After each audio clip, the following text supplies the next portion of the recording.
So I'm delighted this morning to be with both the co-host of the Commercial Summit, Jack Jiggins from EXP Property Investments, and Robert Godwin, who I've been introduced to by Evan McDonald. So Evan from Melt Property and Robert from Lamington Group.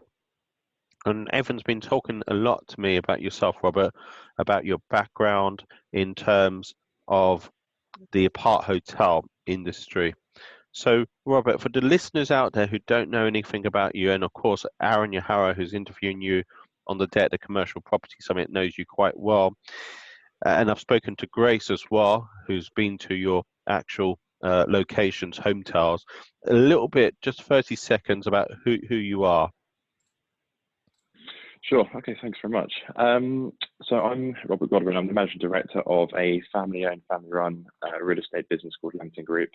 It's a 50-year-old business based in West London, which has sort of grown up in residential development and investment. Over the last 15 years, I'd say we've moved some of our business into from sort of long-term residential to short-term residential service apartment market, and have organically grown that into quite a decent presence in West London. There's been a huge amount of personal learnings and business learnings through that time as we sort of refined our product and sort of organically grown it, and it's doing well as a piece of business. But I'm 31. I'm sort of drawn to sort of much more interesting products out there in the market and hospitality world, and creating a more, I suppose, more bespoke hospitality product, which has had opportunity to put a real strong brand in, and scale has really been our project over the last few years. So that's where the hotel direction has come about through Jack, the last recent years. Oh, thank you, Robert. Jack, do you have any questions before I go over to Robert? I think it's really interesting. I could say there's some transferable similarities that Rob and I have back from a very traditional background, and trying to use the more ingenuitive and proactive ways to go about there in the market. So yeah, really interesting, Rob. So can you go into a bit more detail of how you saw your difference in what you're doing of current to be a bit more creative than what the previous sort of big 50-year investment business is doing? Sure. So the traditional part of the business, it's just residential investment development. So there was, you buy a building and convert it, and then we try and hold on to that, and actually keep the rental income. Quite bread and butter, buy to let kind of territory. But it's sort of limited opportunity to really maximise the rental income from the building by long-term lets. Short-term means that you can really increase the yield by working harder and getting more people through the building, and running a sort of actually a hospitality business, which does have its increased demands for sure on the operations, and there are different hurdles to sort of overcome to get to that point, but there is a sort of a high yielding income at the back end of that. So we've ended up as a decent presence in service apartments, which have been good, and they trade well. But personally, I was much more driven by much more sort of creative products, and I wanted to try and get inspired by the best hospitality brands out there, and bring create a very strong brand and innovate, and basically create strong experiences in this space. And so we've diverted from service apartments, and that's where we've moved into basically apartment hotels, where it's like basically much denser blocks of buildings where you might have 100, maybe 200 keys in there, and that way you can provide additional facilities to the guests, you can provide bespoke experiences, you can really provide a strong brand, and that's personally what I enjoy a little bit more, because I'm much more passionate about it, and also I can see huge national potential and international potential for what we are creating, which excites me more than the traditional route before, which was great in its own role, but I was just drawn to what I'm more attracted to. Robert, before I did this interview, I asked Grace what would be the key question I ask you, and she said it has to be about brand, how you've built the brand, how you've developed it, because she even told me stories that in one of your apart hotels, I think in Hammersmith, something to do with the switches, it feels more like a home. then a hotel. She was really impressed, even with the little shopping basket. Those are the two things she said which really resonated. It just felt different, she said. So how have you built that brand? Well, thank you. That's a very nice compliment. We've, I think, from the branding, from the experience point of view, the experience is all about trying to create unique experiences. There's so much competition in hospitality in every part of our economy, and the only way you're going to stand out and differentiate is by innovating and actually coming up with interesting, different ways to do things which excite and interest people. Which basically makes them memorable.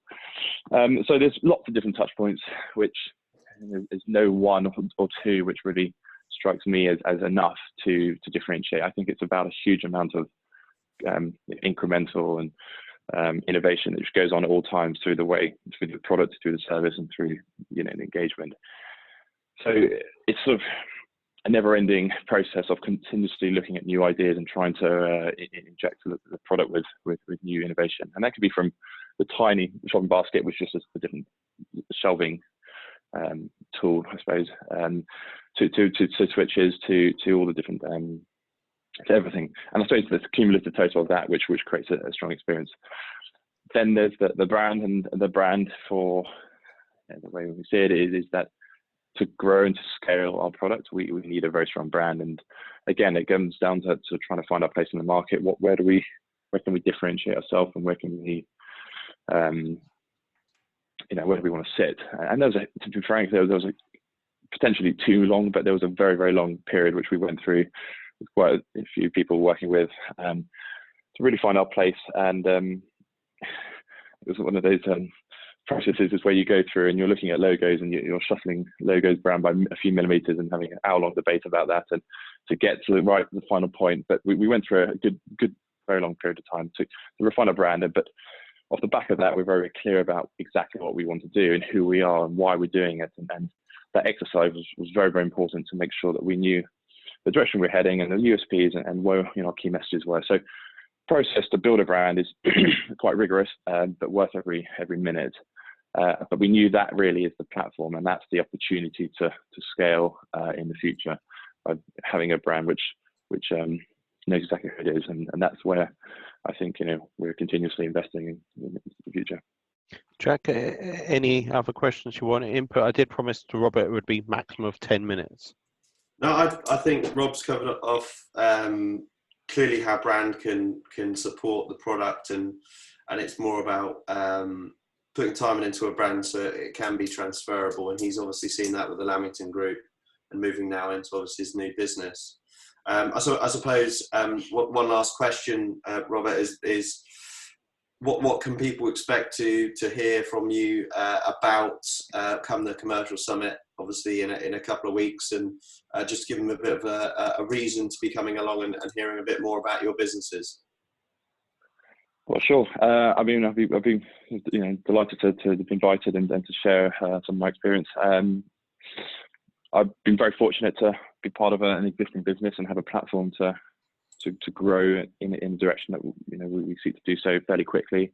We're trying to place ourselves well in the market, but have a good opportunity, but with good exposure to really make something happen. So I'm very happy to share my experience from sort of the long term into the short term into the new hotel direction. So yeah, Robert, just one final question. So look, you've met Evan. So Evan's a really good networker. One of his skills, I would say, is networking, and his team as well, and being connected to the right people. So in terms of your own network, how have you developed your network? Of course, coming to events like the Commercial Summit, I'm a little bit biased, but what would you say your strengths are in terms of networking? How have you built your network? I know you've built a really strong brand, but just the network side. Well, I think it is definitely events like yourselves. That's a great way to I suppose spread the seed and understand what the market's doing, talk to people, learn, and 9 times out of 10, you bump into a lot of people in the future and build a relationship up over time. There's a good sort of rule of 7 or some after 7 encounters with all meetings with someone, you actually build a friendship, and that happens over time and bit by bit. So. And one final thing, Robert, of course, people can talk to you about property. I know you're a keen rower as well. You were in the Olympic squad going back a few years, the previous decade. How can people reach out to you who are coming to the commercial summit or who aren't coming, who thinking, we wish we could be there, we're going to be away that weekend? So how can people reach out to you? Is it literally going online to the Lamington group, or what's your personal preference? Sure. I mean, probably best direct line is going to be on LinkedIn. That's Robert Godwin. That's probably the best way to get in touch with me if someone would like to, and happy to talk to people who have questions. And on the day of the 7th of March, Commercial Property Summit, we're delighted that you're going to be there. Amazing bio when I read it in your LinkedIn bio from Estates Gazette magazine, 2018 Rising Star. There's also other stats as well. I was going to say, what conversations are you interested in on the day? What opportunities float your boat? Personally, to meet some people who have aligned interest in this our sector, who are motivated people who are trying to change, I suppose, disrupt industries a little bit, who are ambitious and have big plans. I suppose that's what floats my boat. Robert, I just want to say massive thanks to Jack, co-host of the Commercial Summit, for taking time out today, and of course Evan for introductions as well. I'm always open to introductions, open particularly to people like, look at your background, Robert, EG magazine 2018 Rising Star, and there's also other stats, tripling your company in 7 years, I believe, as well. So massive thanks to Robert and Jack, and thank you to the listeners there as well. Thank you. Thanks, Rob. Have a good weekend. Thanks, guys. Thank you. Cheers.